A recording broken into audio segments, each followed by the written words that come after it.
Welcome to another video here at Back to Classics. Now, we have discussed much of the Ducati history on this channel already. And as you may know, Ducati is much known as a manufacturer of racing motorcycles, street racing motorcycles that is. But throughout the years, Ducati also did some very good efforts into making dirt bikes. And these are very good examples of that. We have here a 450 RT and a 350 RT, Ducati's best attempt of making a dirt bike in the early 1970s. So we'll discuss both of these bikes in this video, of course, but we will also include a link to what Ducati is making right now. That is an entry into MXGP, the highest level of motocross competition from a company that is not very known in this field at all. Let's see if we can get the history of Ducati into dirt bikes all wrapped up in one video. So, going back to 1955, Ducati had just hired Fabio Taglioni as a chief engineer with the one task to build a racing motorcycle that could actually win. Well, did he deliver? He did, certainly, because that motorcycle, that 100 and 125 Mariana Grand Sport, it became very, very successful in a number of Gran Fondo races. We did a video on that already, so we can link that up if you're interested in that part of Ducati's history. But of course, that motorcycle became the 175 road bike. First as a 175T, then the TS, also the Sport. And in 1958 already, it was first converted into a dirt bike. That became the 175 Motocross. Now, unfortunately, this is a very rare example and we don't have one in the workshop right now. So we'll have to look at pictures in this instance. But a very, very special motorcycle indeed. It used the same basic engine as the 175 Sport with a few alterations. But the frame was heavily modified, heavily strengthened to deal with dirt bike conditions, and a number of other upgrades were included as well. 1959 also saw the introduction of the 200 motocross, which was basically the same model but with the 200cc version of the engine, still with the strengthened frame, upgraded suspension units, and with the larger wheels, the 21-inch front and 19-inch in the rear, with special conical brakes that were fitted. So these were rather special, very low number production over the course of 1958 until 1961.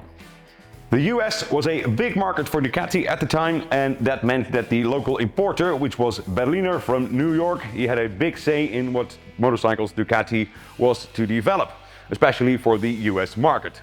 And in the early 1960s, he requested something of a off-road oriented bike, but not being as high-strung or specially oriented or expensive, that is, as the motocross motorcycles were of the years before.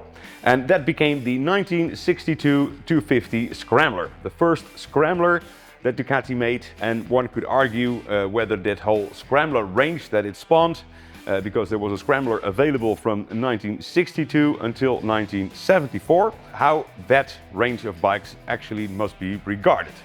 Because it does say in the name, it's a Scrambler, which means it's not a hardcore dirt bike, but it is a nice road bike that you could also use occasionally going down a field or a dirt road or something, without being a true motocross dirt bike, obviously. Now, we did a video on a 350 Scrambler, my personal 350 Scrambler, that we will link up here as well. So if you are keen on knowing more about these Scramblers, please watch that video. So as much as I like that Scrambler range of bikes, you cannot regard them as true off-road bikes. They are road bikes that can go into a field if necessary. But you have to applaud Ducati for what they did next, because in 1970 they introduced the 450 RT.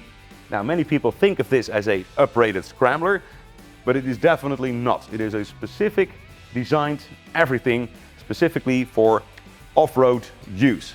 And that you can see starting with the frame, because it was a specific frame that shares little or no resemblance to the wide case frames that Ducati were using on other models like the Scrambler.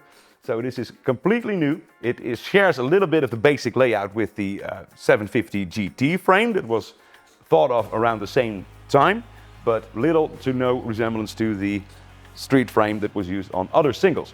So specific for the RT. Going further, of course, the wheel size.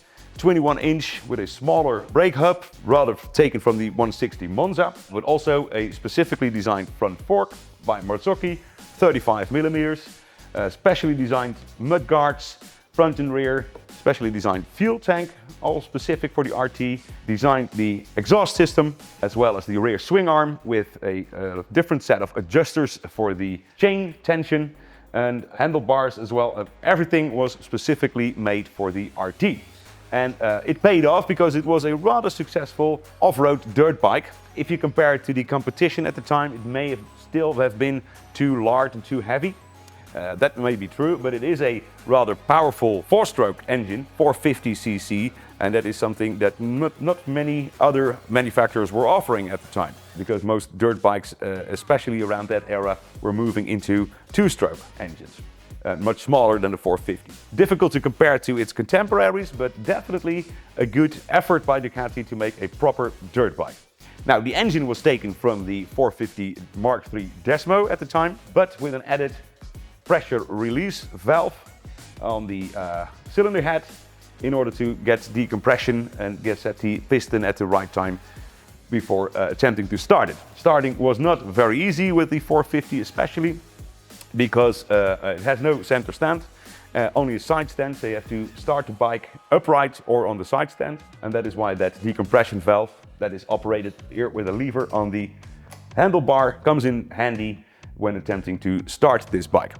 So, like I said, a very, very good attempt by Ducati to get a true, proper dirt bike on the market. Now, most of these were sold as a dirt bike, so that means without a registration, without a headlight or other provisions that were needed to get it road legal.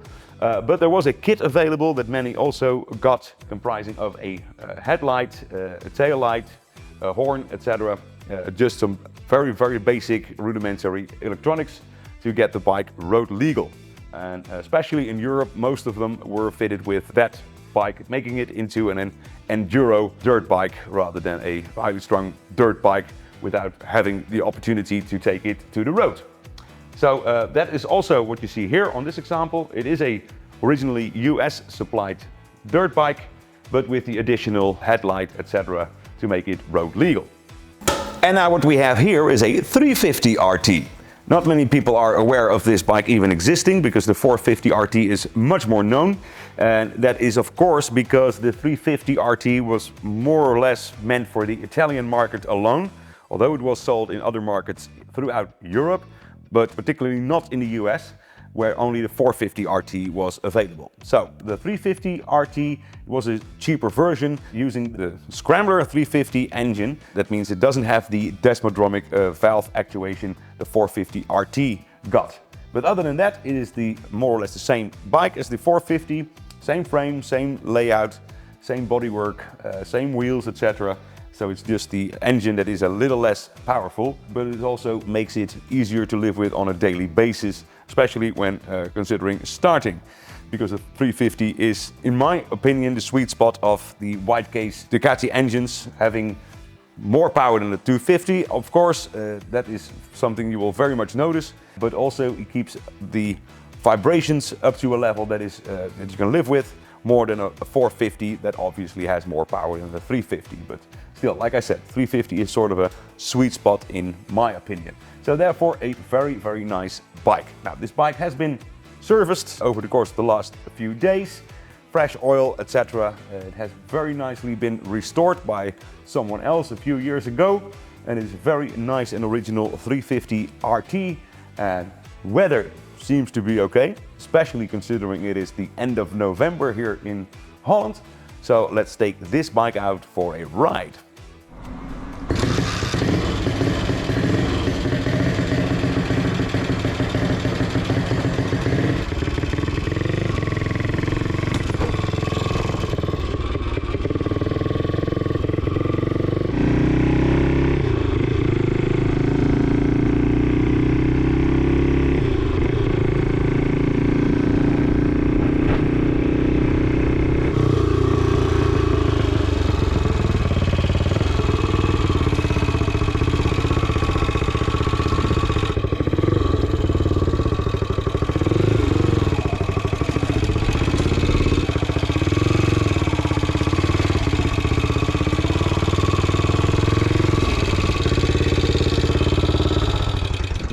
So it's quite chilly out here, end of November, but the sun is shining, so we're not complaining. Well, took this bike out on a little dirt road here.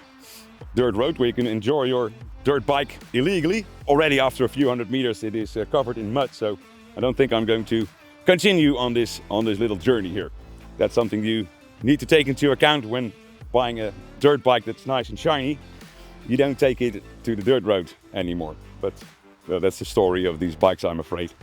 Anyway, let's continue a little bit about the Ducati history as a dirt bike manufacturer. The RT was available until 1974 when they stopped production of all the singles and it was replaced with the parallel twin. And no dirt bike came of that afterwards. Of course, Ducati was bought by the Castiglioni brothers to merge together with Cachiva in a way, and that meant in the 1980s the Cachiva Elefant was on the market with a Ducati engine, of course, 650, 750 and 900.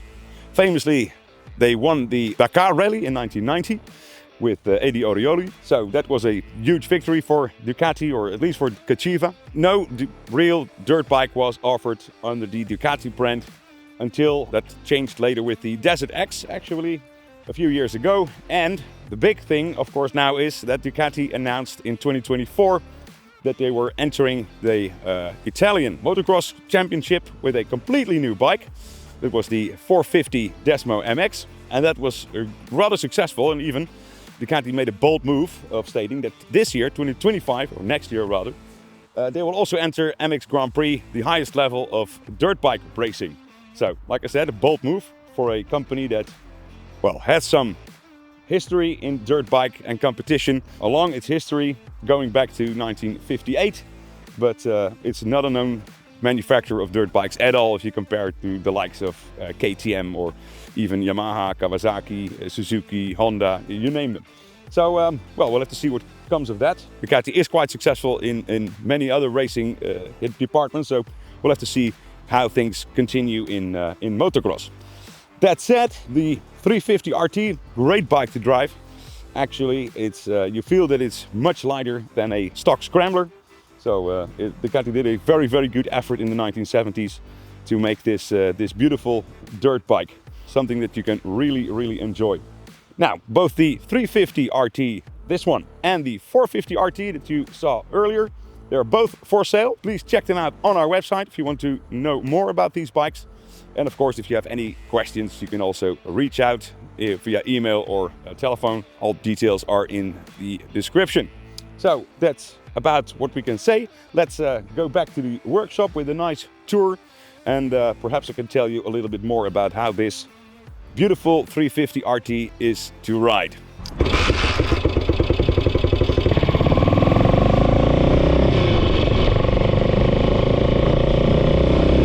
What a great bike to enjoy, even on cold lake days like these. I wish we had more opportunity here to take a bike on dirt roads. Here in the western part of Holland, you can forget about that. Other than that muddy thing, and I took it immediately regretting it because the bike is covered in mud, but we'll sort that out. No, but if you live in an area where you can go to dirt roads and also enjoy the paved roads, this is a bike that you can absolutely have so much fun with on any Sunday afternoon. Okay, yeah, we're sort of stuck here behind the truck. This 350 RT is behaving very docile. In fact, compared to the 450, it is a more easy bike to live with on a day-to-day basis. Starts easier. Of course, this has the optional center stand. That helps a lot, especially if you have a 450 with just a side stand. They can be problematic to start, to say the least.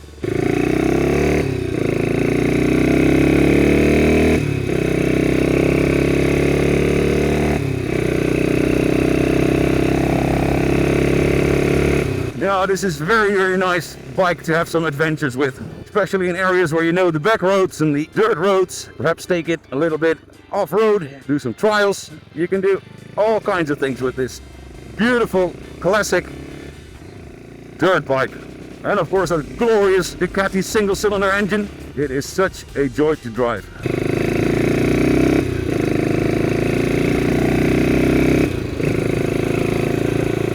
Great fun.